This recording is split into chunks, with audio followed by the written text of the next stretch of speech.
eleições começaram, as decisões do TSE também. Já vinha tendo algumas decisões, mas essa daqui chamou muita atenção porque foi contra o Lula. Aí tu sabe como é, né? Cássio Nunes Marques, ali embaixo, G1, determina a suspensão de pesquisa que apontou queda de Flávio Bolsonaro. Aqui já começa a vagabundagem da Globo. Safadeza sem tamanho. Não é a pesquisa que apontou a queda de Flávio Bolsonaro. É a pesquisa que, de forma extremamente baixa, manipulativa, colocou lá o áudio do Flávio para depois perguntar para as pessoas o que as pessoas estavam achando do Flávio. Uma coisa que ninguém nunca viu e que levou o Andrei a ser alvo de diversas críticas, inclusive de setores do empresariado pró-Lula. E essas críticas ocorreram no evento do Grupo Esfera. Aí o Gloves está colocando ali uma postagem sobre quem é o senhor Andrei Roman. Para quem não se lembra, este é o CEO do Instituto de Pesquisa, que quando aconteceu a confusão, dia 13 de maio, chances de reeleição de Lula disparam com as revelações sobre Flávio.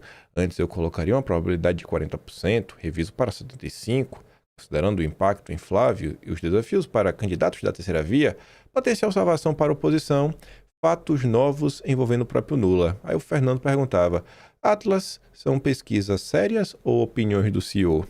As duas coisas, que deveriam inclusive encontrar-se em plena harmonia uma com a outra. Só para mostrar aqui rapidinho, avisar, maio, frente, direita brasileira, não, tá aqui, caso Intercept. Aqui aberto. Aqui é o material de maio, né? Único capítulo chamado Caso Intercept, que vamos falar sobre o caso do Intercept. E começa lá, né? Os áudios de Flávio e Mário Frias, o fundo, o trust e a casa. Então a gente vai começar abordando as denúncias e algumas coisas que já foram refutadas dentro delas. Aí vem, né? Lá veio o PT, Dom Pedro III. O PT já foi pra cima, querer prender todo mundo, enfiar todo mundo na cadeia. Querem impor novos candidatos, aquelas primeiras movimentações para tentar derrubar o Flávio, emplacar o Caiado, o Zema. A safadeza de Zema e Caiado. Não esperem ajuda de Nicolas e Michele. Direita moralista, o DN cansaço, que foi um dossiê que a gente fez na época, o vazamento do Zap, pesquisas após o caso, manipulação, Atlas e Polymarket. É aqui a gente tá, né? Cláudio Dantas avisava antes da pesquisa ser publicada. Atlas Intel reproduz áudio de Flávio em pesquisa eleitoral. Nunca vi isso na minha vida. O jogo é baixo demais. Aí,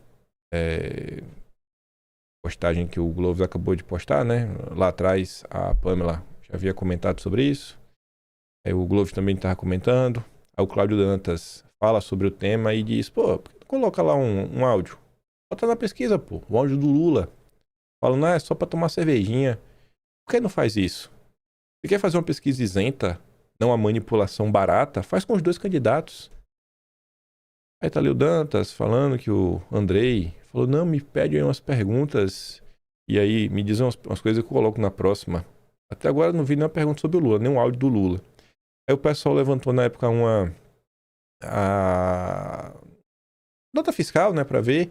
E aí consta que quem financiou a própria pesquisa, quer dizer, a Atlas Intel se autofinanciou. Não teve ninguém. Aí você fica assim, como assim, né? Vai gastar dinheiro pra fazer uma pesquisa dessa? Não tem ninguém por trás da Atlas Intel? No mínimo curioso, né? Aí, bastou publicar essa pesquisa, foi lá rodar no podcast da Farinha Lima, que é a turma do Market Makers. Enfim, o Paulo Figueiredo comentava, né? Mesmo com os problemas metodológicos da pesquisa, queda de Flávio na Atlas Intel de 5,6 pontos após a campanha implacável de difamação, a resiliência do eleitorado. Agora é segurar um pouco, esperar o ciclo de notícias negativo e se encerrar e arrumar o time. Ali era a Atlas Intel, mesmo assim, aí isso se soube antes da publicação da Atlas Intel.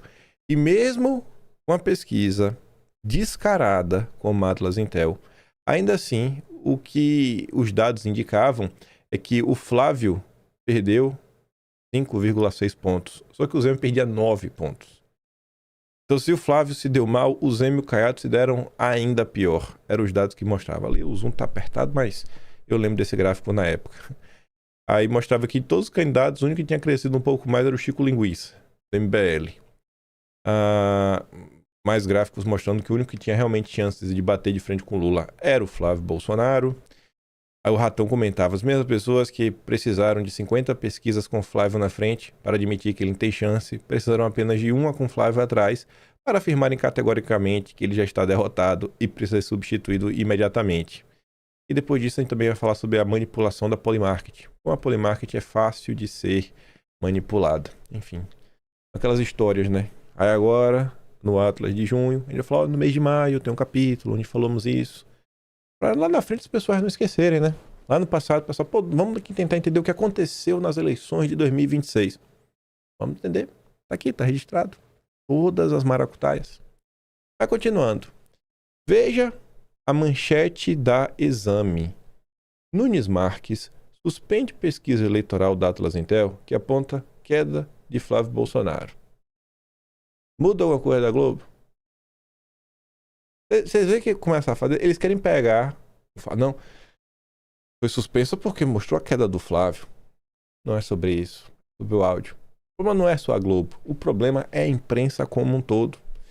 Aí o Carlos Bolsonaro escreve que não se trata de reverter o resultado de queda na disputa eleitoral. Não é que Flávio tenha perdido. O problema é que ela foi claramente manipulada.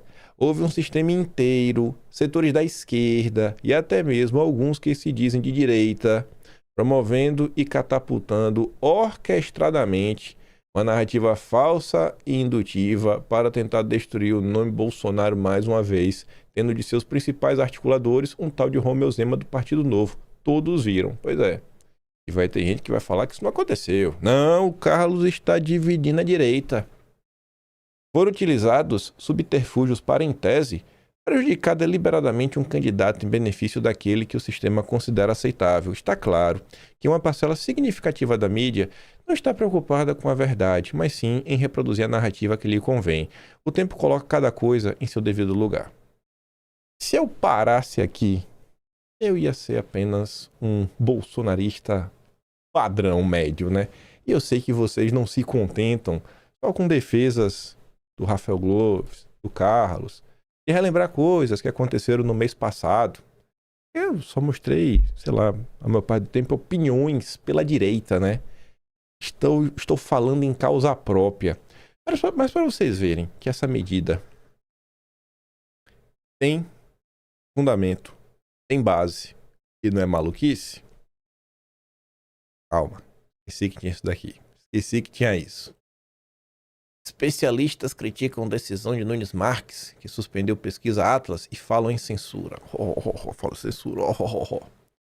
Aí o Arthur fala assim: todo canalha se esconde atrás de uma associação que nada mais representa que um cartel montado para defender algum tipo de extorsão.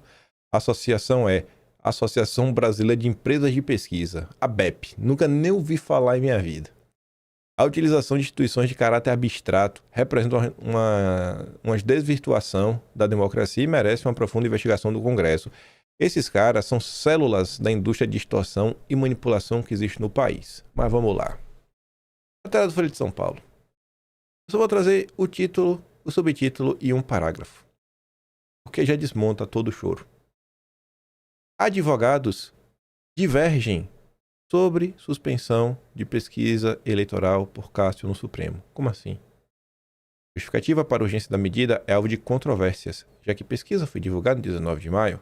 Divergências geram embate entre defesa de liberdade de expressão e eventuais problemas do levantamento. Então não é uma unanimidade. Então, assim, não estamos vivendo num cenário onde os safadinhos da Globo, o Andrei e sua turma de associados, onde eles estão certos e todos concordam com eles. Bastou a Folha de São Paulo conversar com alguns advogados e alguns deles ocupam posição de destaque. Eu nem coloquei aqui. Um faz parte aí, ocupa um posto de destaque no AB do Rio de Janeiro, outro é de uma universidade tal. Os advogados que meio que ficaram do lado do PT são, assim, a primeira que a nota da Folha de São Paulo mostra, inclusive é do IDP, né, do Gilmar Mendes. Mas veja esse parágrafo, né? Já quanto ao mérito do caso, ainda vai ser analisado, né, com o detalhamento, a divergência entre os que veem limitação indevida a liberdade de expressão e de informação, e os que avaliam que há indícios suficientes de possível contaminação da pesquisa para a suspensão definitiva ou a menos provisória. Diversos advogados estão vendo, cara, tem muitos indícios concretos de que é uma pesquisa manipulada.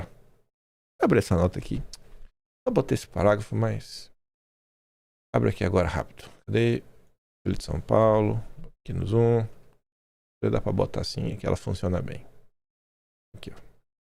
É a primeira notícia. Aí começa, ó. Entre os ouvidos, aqui a ponte de distância e tudo mais. Aí começa, ó. Emma Roberta.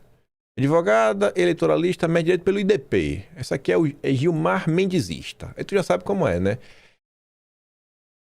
Ela considera que o fato da pesquisa ter sido divulgada há semanas fragiliza o argumento pela concessão de uma medida liminar. A avaliação de Emma, o contexto político de alta tensão quanto à disputa eleitoral deve ter pesado para a decisão do ministro. Quanto ao mérito, ela não vê argumentos que justifiquem a suspensão da pesquisa. Essa aqui está 100% pro PT. Já José Paz Neto, advogado eleitoralista e vice-presidente da Comissão de Direito Constitucional da OAB do Rio de Janeiro, não vê problema nas perguntas que foram feitas e diz que não há impedimento a questionar o eleitor quanto à fase que repercute na campanha. Ele vê como falha, por outro lado, que a questão da rejeição tenha sido feita após o bloco de perguntas sobre o Banco Master e entende que isso já seria suficiente para contaminar a pesquisa. Neto acrescenta, porém, que a decisão do Cássio dá a entender que também as questões sobre intenção do voto teriam sido feitas depois dessas questões e que por isso pode ter interferência na interpretação do magistrado sobre o caso. Aí vem Bruno Andrade, professor do IDP. Isso aqui tem tudo para ser gilmarista. Avalia que a decisão segue uma lógica prevista na legislação e busca evitar que um possível viés no questionamento pudesse, de alguma forma, induzir o eleitor a erro. Segundo ele, agora cabe ao Instituto demonstrar que a formulação das perguntas tinha justificativas metodológicas e não manipulava as respostas.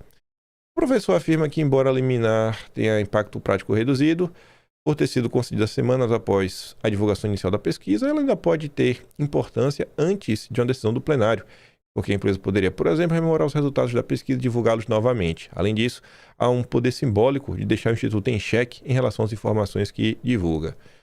Advogado eleitoral, professor de Direito da FGV, Fernando Neisser critica a decisão, segundo especialista e tudo mais. Tem mais algum aqui? Aí vem o João Francisco Meira, que é o lá da associação. Então, assim, especialista tem aí a gosto do freguês.